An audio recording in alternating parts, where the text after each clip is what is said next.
So it finishes Manchester City 2, Arsenal 2. City's perfect start to the season. Then over as Arsenal take a point back to North London. Let's just take a look then at how the table looked after that. City 1 point clear of Liverpool and Villa. Arsenal find themselves 2 points adrift as City at the top of the table. For more on this, let's welcome in, shall we? Jurgen Klinsmann joins us and Frank Lebeouf as well to get their thoughts on this big top of the table clash. But let's where do we start? Let's just talk about, I think, just overall, 2-2. Who's happier with that in the end? City. Because of the manner in which the second half played out. They didn't look like they were going to get the equaliser. It's a difficult one, but they looked like they were going nowhere, and Arsenal were brilliant defensively. I mean, there was nothing going forward, or basically nothing in the second half, but they just defended the penalty area really, really well, and City were out of ideas. But Arsenal, the tiredness you really saw it at the end. Players were cramping up. Some had to go off. They had to make some changes. Gabriel come on, did a great job defensively. Arsenal were super resilient in terms of the performance, but in terms of a game, the game didn't become a game really, or a contest in the second half, and that's unfortunate. But you can't change that, and they defended really well, Arsenal. But when you're a player and you just rolled your sleeves up for so long against the best team in the country, away from home, and you're seconds away from getting the 3 points. Yeah. A historic 3 points for them in the circumstances. It's a gutter when you go in that dressing room to lose a goal so late after you've put so much into your game defensively. To that point, before a ball was kicked, if you'd said this was going to be a draw, Arteta would have been happy and Pep with it, with that draw.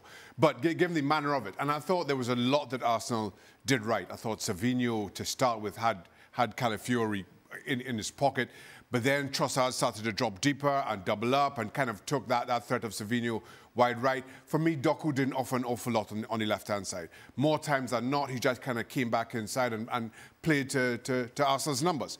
And so after the opening goal, it became really frustrating for Manchester City. That being said, Arsenal get the equaliser. You can question that all you like. And then from then on, and this is the thing with Arsenal, certainly this version of Arsenal, from then on, their only real threat came from set pieces. And we keep seeing that time and time again, and almost regardless of the opponent. It was exactly how it was a week ago, that it was from set pieces that Arsenal looked their most dangerous. That being said, they certainly are well organised, and for all the talk about preparing for set pieces and knowing Arsenal's threat, nobody's been able to find any kind of a solution. They could have had 2 or 3, and Craig alluded to an earlier Gabriel effort.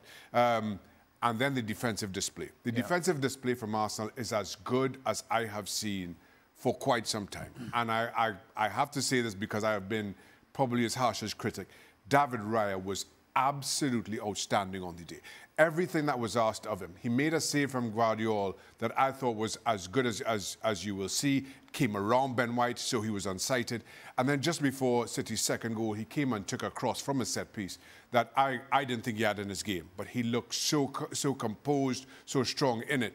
Everything about Arsenal just seemed to be right, other than the Trossard challenge, which I thought was silly on his part. And then right at the end, you just run out of steam. And those are the breaks. Jurgen, it must be so frustrating from a forwards perspective when a team bank in and defend as well as Arsenal did. Could City have done anything differently within that second half to try and open things up at all?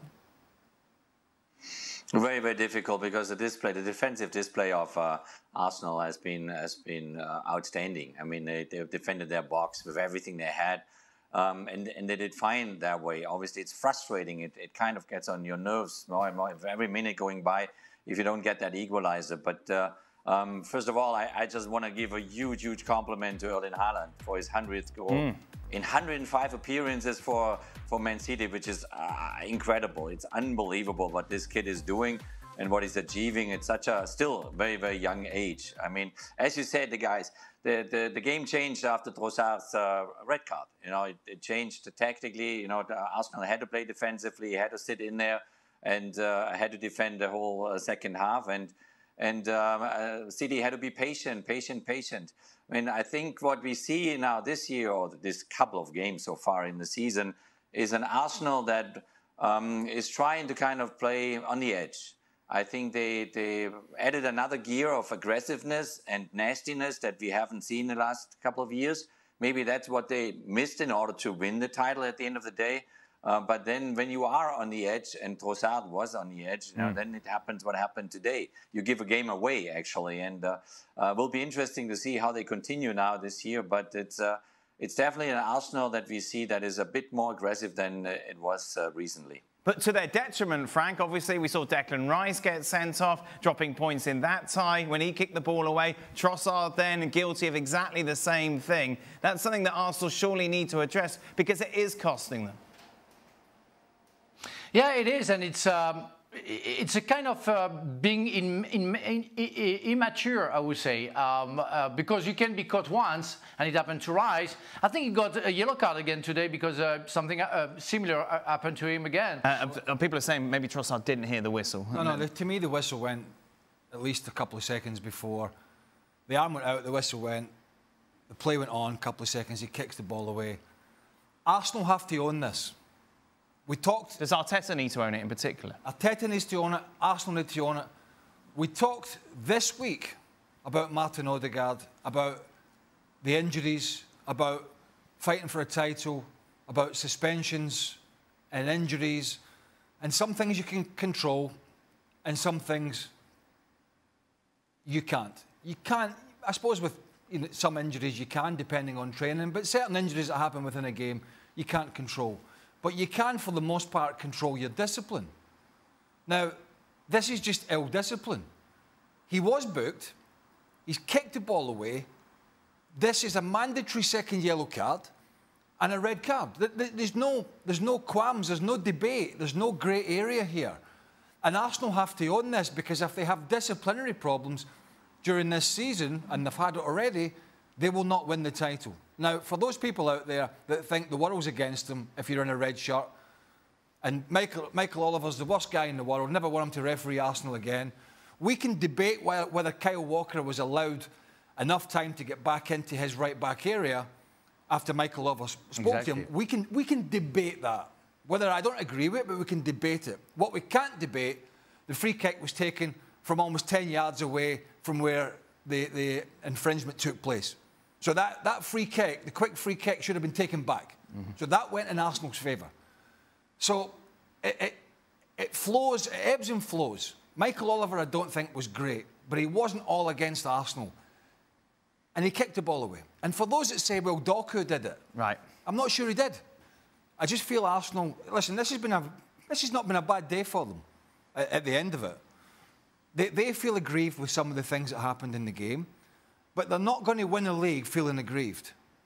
He's going to have to move on and say, listen, behind closed doors, listen, we can't be kicking the ball away. Right. You know, it was about a season or two ago, the referees, they came out and said the laws of the game are going to be tightened. If you even poke the ball away now and stop a quick restart, you're yellow carded. It was a bit like the time wasting for throw-ins. They really tightened that. If some player was taking 10 seconds, yellow card.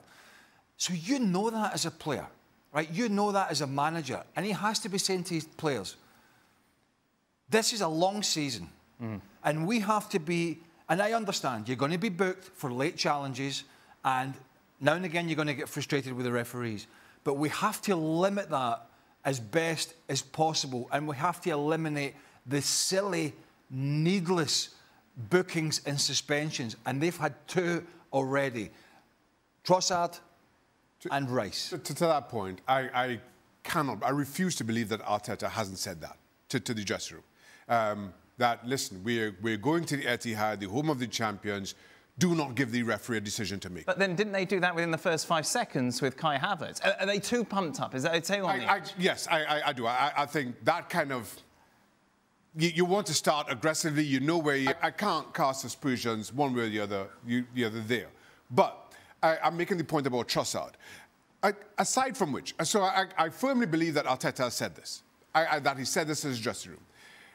You know, as a player, especially a player like Trossard, who's been in the league, who knows the game, once you pick up a booking, you have to play the game differently. That's not new. That has nothing to do with what the referees have been told this season or how to officiate games this season. That is not new. Once you pick up a card, you have to play the game differently. So once you're on a yellow, you cannot just charge in blindly to a ball that's in the air. Once the ball comes loose, you cannot kick away and then spin around to see what's going on.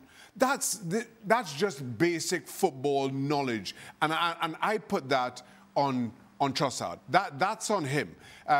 Everything else from there on in, again, if you're an Arsenal fan, you think the world has turned against you. I think if you try to look at this evenly, you see where you've got the benefit of some and not others. It's to Arteta now, kind of given what Trossard has done. I have no problem with him coming out and saying, listen, the referee ruled it, the wrong way, or he didn't judge Doku in doing the same thing.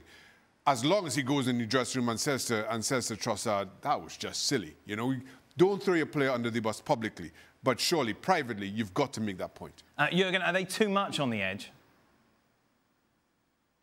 I think they're a little bit too pumped up, as you said. I think here it's a situation where it's really important that Arteta picks up, a conversation with his captain on the field, and kind of balances things out. Because when you feel, and obviously everybody felt that also outside, that they were too aggressive, that they're losing at the moment, then you got to balance it, to got to bring it down. And here the communication between the coach and the captain is really crucial. The captain passes it on to the guys and says, "Hey guys, let's get back into the right spirit here." And because it would cost you over the next couple of months, it would cost you probably too many points. But I think they're a little bit too pumped up at the moment. Don't forget Trossard's the player. He's been a key player for them. He's been a game changer for Mikel Arteta. He's been a good signing. He's won games for them. He's got assists. He comes on. He does things that just win matches. He's the guy replacing the injured guy. Mm-hmm.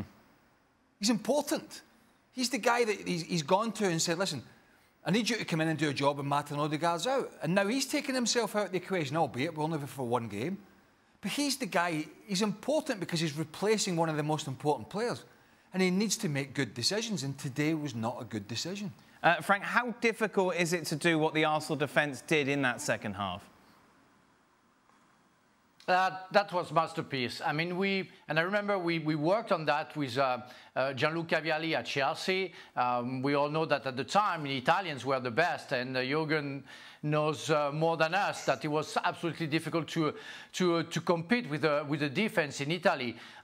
They knew exactly what to do, and today they did very, very well, because you can be outnumbered if you talk to each other, if you cover each other, if you slide from a side to another side, you can cope with all situations. You can do 4 defenders with 2 midfielders for like an hour and not concede a goal, except if there is a big shot, in the top corner. But otherwise, if you're in all situations, you're very well organized, it can happen. But at that level, it's real masterpiece. But we all know that the defense of Arsenal, with Saliba especially and Gabriel at the back, with Raya today, with the amount of save that he made, this defense is almost invincible. And it's only because they were a shot in deflection that Stone was able to score a goal.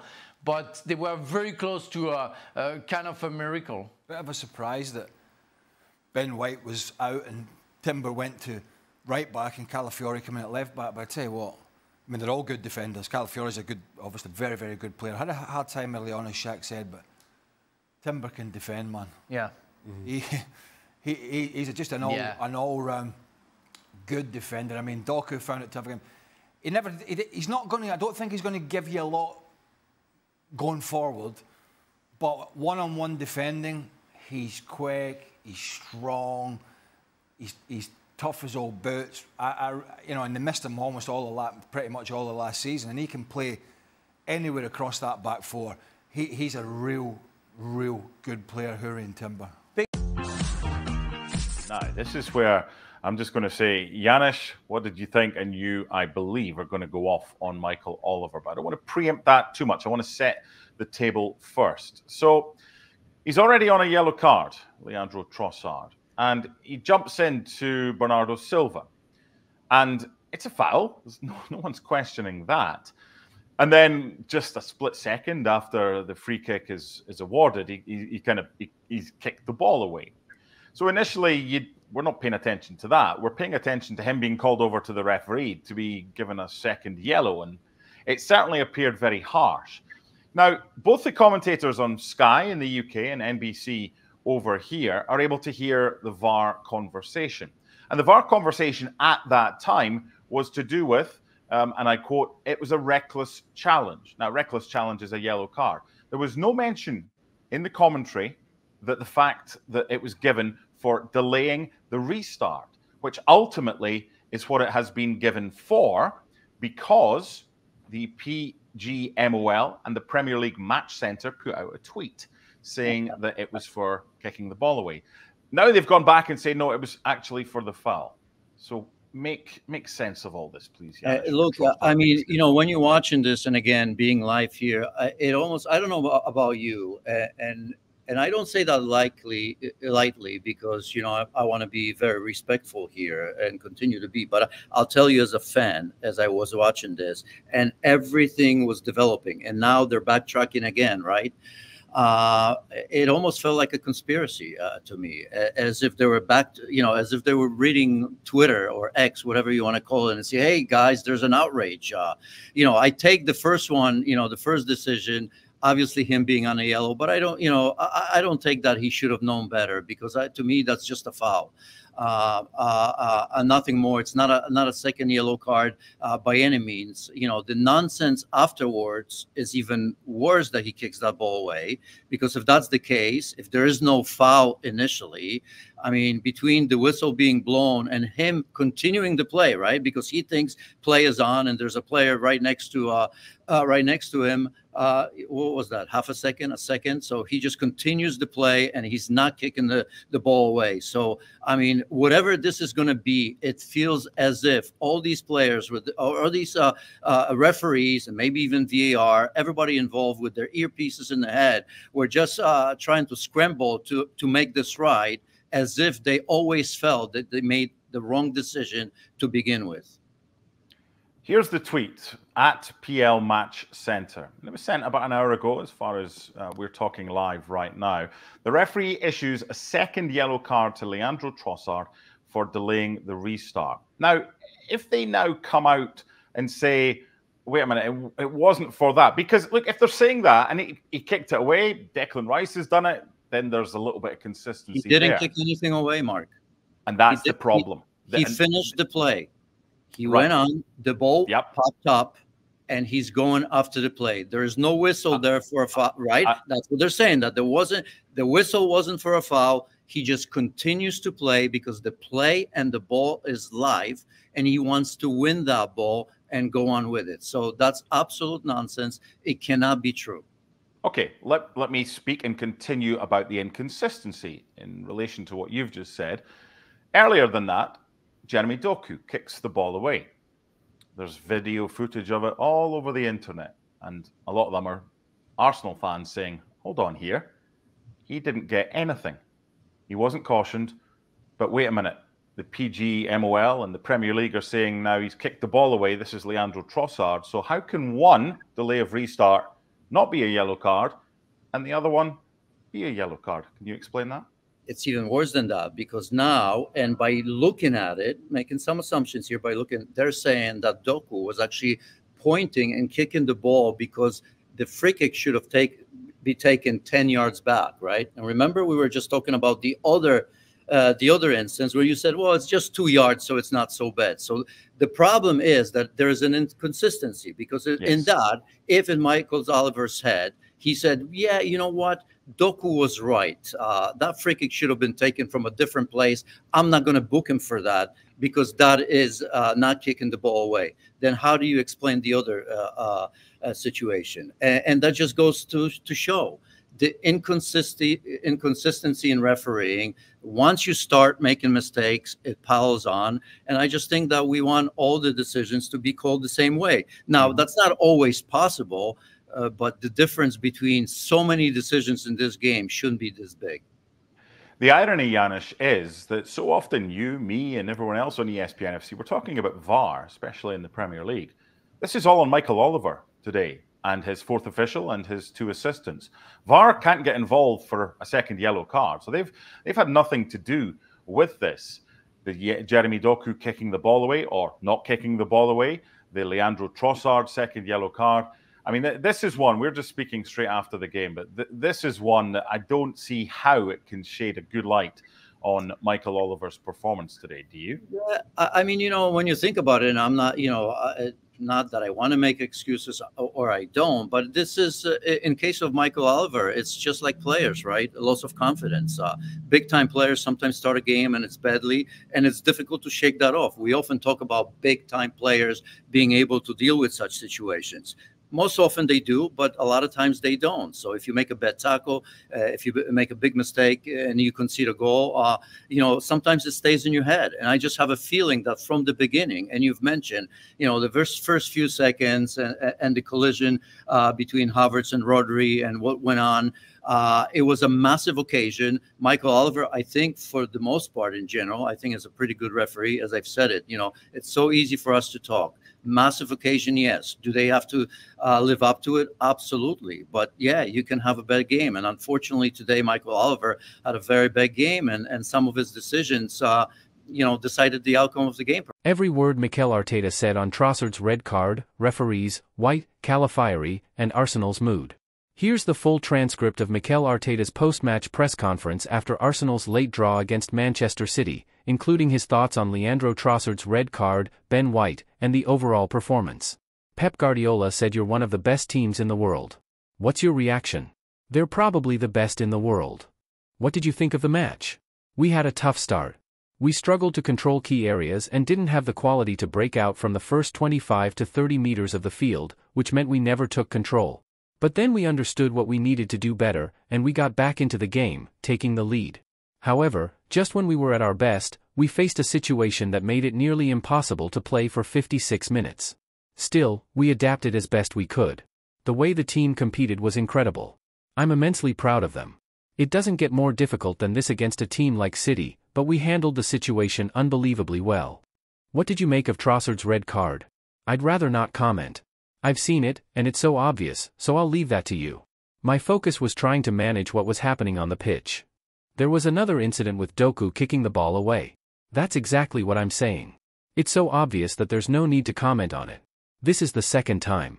Let's see if 100 Premier League games this season end up 10 versus 11 or 9 versus 10. Was the mood in the dressing room more disappointment or pride? Disappointment. The boys were devastated. They gave everything, heart and soul in every action. So to be punished in the last minute, after 97 minutes, and then 99, they were crushed. But they know they took another huge step forward today in terms of their individual and collective performance. How did Timber and Calafiori fare? We had to adapt, and they played 90 minutes in this context. They gave everything, especially in the last stretch. Everyone is so willing to step up for the team, and we'll find solutions. Was Ben White carrying an injury? Yes. We didn't plan on playing him for that long, but we had to. I spoke to him yesterday because I wanted to protect him, but he's the kind of player who will run through a brick wall for you. He never tells you when he's not fit. The intention wasn't to use him today, but I'm very grateful because he delivered an outstanding performance. What was your reaction to Haaland throwing the ball at Gabriel? No comment. And what about Haaland's overall reaction? I don't know. They expressed their emotions, as we did when we scored our goals. What did you think of Calafiori's performance? He was brilliant. Playing his first Premier League match in a context like this, chapeau. He has so much personality, so much energy, and the quality he showed today was really impressive. Isn't it fair to get a yellow card for kicking the ball away? I'd rather not comment. You look at the situation and how long things take. Do you feel like you can't express your opinion freely? I can if I want to. Today, I don't want to. Did the 99 minutes come as a result of time wasting by your team? If I'm not commenting on the first part, the yellow card, then you can understand I won't comment on the second. One thing led to the other. Can you clarify that again? If I don't make a comment about the first action, I'm not going to comment on the consequence of it. Do you think you would have won the game if it had stayed 11 versus 11? I don't know. We would have tried for sure, but you have to show it in the second half. What I can tell you is that 99 times out of 100, if you play 56 minutes against this team with 10 men, you'll lose, and you'll lose by many goals. Can you take real confidence from this? I do. I'm incredibly proud of them. The way we responded was unbelievable. But no, I'm not happy. I want to be involved in a game at this level that we can enjoy and talk about the football. But we're not talking about that. You haven't asked me a single tactical question.